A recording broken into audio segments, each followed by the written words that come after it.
Assalamualaikum warahmatullahi wabarakatuh.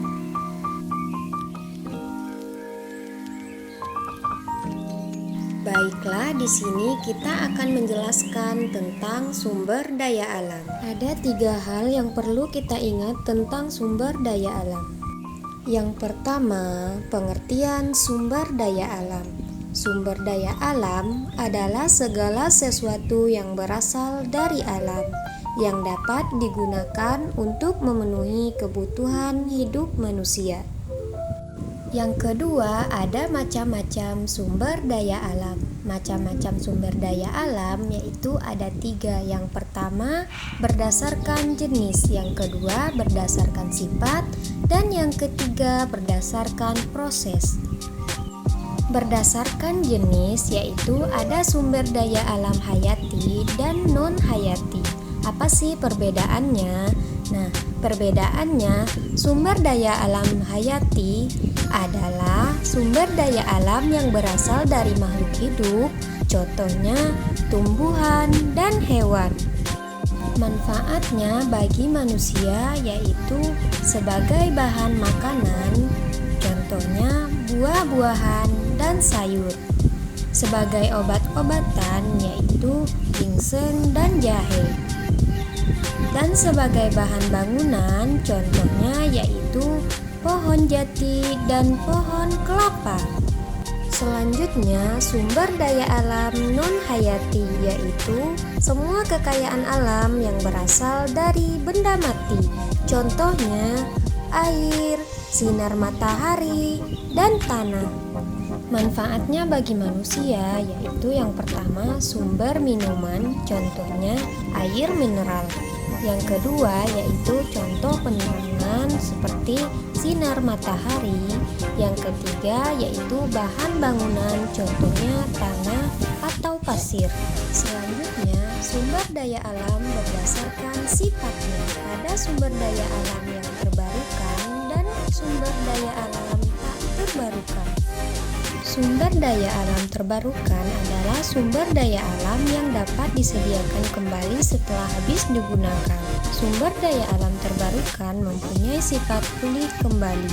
Dengan pulih tersebut, sumber daya alam dapat terus digunakan. Contohnya air, tumbuhan, dan hewan.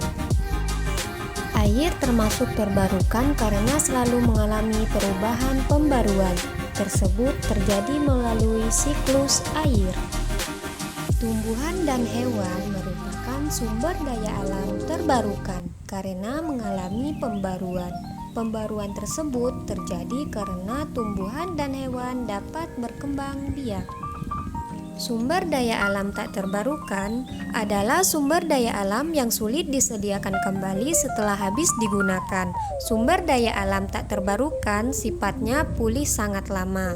Untuk penyediaannya pun perlu proses yang panjang seperti pengeboran, pengolahan, dan lainnya. Sehingga apabila habis terpakai, sumber daya alam ini sulit disediakan kembali. Oleh karena itu, pemakaiannya harus dihemat. Contoh sumber daya alam tak terbarukan antara lain batu bara dan BBM. Batu bara dimanfaatkan sebagai bahan bakar pembangkit listrik, produksi besi dan baja, bahan bakar pembuatan semen dan lainnya. Sedangkan BBM itu manfaatnya sebagai bahan bakar kendaraan, bahan bakar kompor dan lainnya. Sekarang kita akan mempelajari sumber daya alam berdasarkan prosesnya. Sumber daya alam berdasarkan prosesnya itu ada yang langsung digunakan dan ada yang tidak langsung digunakan. Sumber daya alam langsung digunakan artinya sumber daya alam yang bisa dikonsumsi tanpa perlu teknologi. Contohnya antara lain buah-buahan, sayur-sayuran, dan air. Selanjutnya, sumber daya alam tak langsung digunakan artinya sumber daya alam tersebut baru bisa dikonsumsi setelah diproses dengan teknologi. Contohnya minyak bumi, batu bara, minyak goreng, dan lain-lain.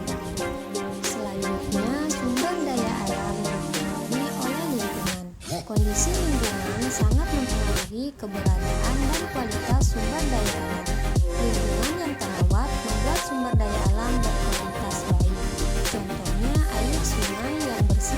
menghabiskannya